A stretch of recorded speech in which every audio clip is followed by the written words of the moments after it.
Voir et entendre semblent être les preuves ultimes de la réalité. Depuis l'enfance, on nous apprend que ce que nos yeux perçoivent existe et que ce que nos oreilles entendent est vrai. Une image paraît irréfutable. Une voix paraît authentique. Mais est-ce réellement le cas? Combien de fois avons-nous cru à quelque chose simplement parce que cela avait l'air réel? Une vidéo, un témoignage, un enregistrement sonore, et notre esprit conclut immédiatement « c'est vrai ». Pourtant, l'histoire humaine est remplie d'illusions, de manipulations et de faux-semblants. Des mirages dans le désert autour de magie, des rumeurs amplifiées aux images truquées, nos sens ont souvent été trompés. Aujourd'hui, à l'ère des écrans, des réseaux sociaux et de l'intelligence artificielle, cette question devient encore plus troublante. Si l'on peut fabriquer des images crédibles et des voix parfaites, alors sur quoi repose notre certitude? Voir et entendre, est-ce vraiment croire? Ou est-ce simplement faire confiance à des sens profondément faillibles?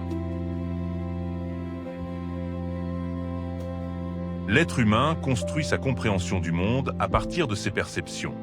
La vue et l'ouïe occupent une place centrale dans cette construction. Elles sont nos principaux outils pour interpréter la réalité, communiquer, apprendre et juger. Sans elles, notre rapport au monde serait radicalement différent. Mais cette dépendance pose une question fondamentale. La réalité est-elle ce que nos sens nous montrent ou ce que notre esprit interprète? Les philosophes se sont penchés sur ce problème depuis des siècles. Platon, déjà, parlait des ombres projetées sur les murs de la caverne, confondues avec la réalité par ceux qui ne connaissaient rien d'autre.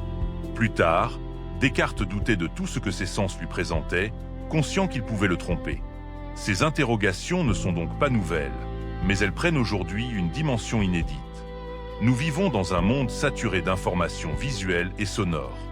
Images retouchées, vidéos mises en scène, discours montés hors contexte, tout semble réel, fluide, convaincant.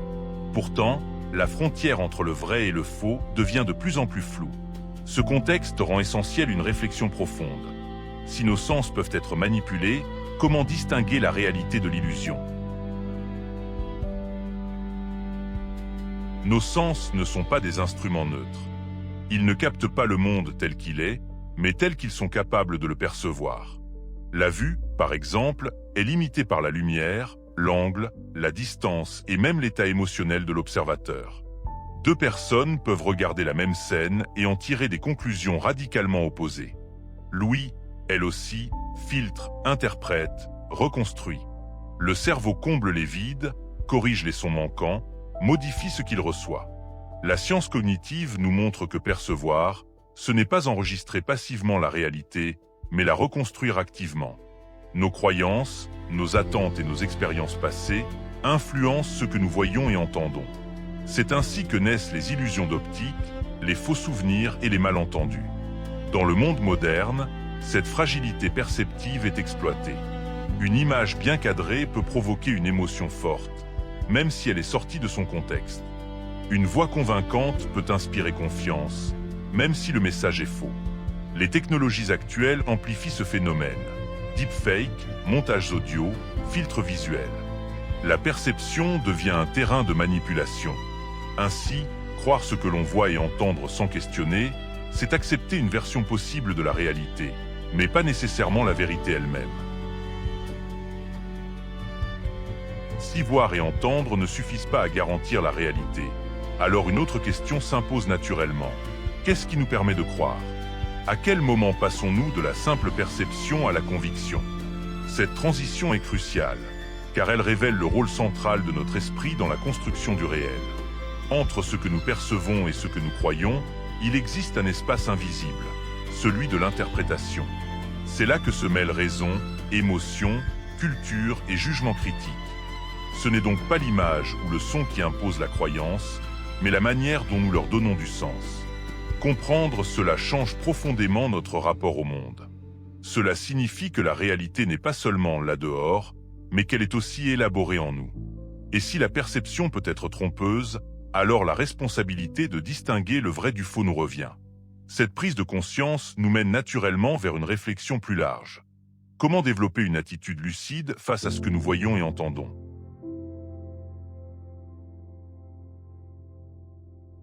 Voir et entendre sont des portes d'entrée vers le monde, mais elles ne sont pas des garanties de vérité. Elle nous offre des fragments de réalité, jamais sa totalité. Ce que nous percevons est toujours partiel, filtré, reconstruit. Croire aveuglément en nos sens, c'est oublier qu'ils n'ont pas été conçus pour révéler le réel tel qu'il est, mais pour nous permettre de naviguer, de réagir et de survivre. Dans un monde saturé d'images et de sons, cette distinction devient cruciale. Jamais l'humanité n'a eu accès à autant de représentations du réel. Vidéos, voix, visages, récits, tout semble immédiat, fluide, convaincant. Pourtant, plus une image paraît claire, plus elle mérite d'être interrogée. Le danger n'est pas seulement de croire au faux, mais de ne plus prendre le temps de penser ce que l'on perçoit. Douter n'est pas un signe de faiblesse intellectuelle. C'est une forme de lucidité. Douter, c'est accepter que la réalité ne se livre pas instantanément, qu'elle demande un effort, une distance, une réflexion. C'est refuser de confondre émotion et vérité, impact visuel et compréhension profonde. Dans cette démarche, la croyance cesse d'être automatique pour devenir consciente. La vérité ne se situe peut-être pas uniquement dans ce que nous voyons ou entendons, mais dans la manière dont nous relions, comparons et questionnons ces perceptions. Elle naît dans cet espace intérieur où l'esprit prend le relais des sens.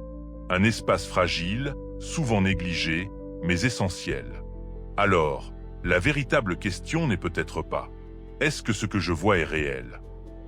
mais plutôt « Comment est-ce que je donne du sens à ce que je vois et à ce que j'entends ?» Prendre le temps de se poser cette question, c'est déjà commencer à regarder autrement. C'est refuser la passivité. C'est ne plus être simplement traversé par des images et des sons, mais redevenir acteur de sa propre compréhension du monde.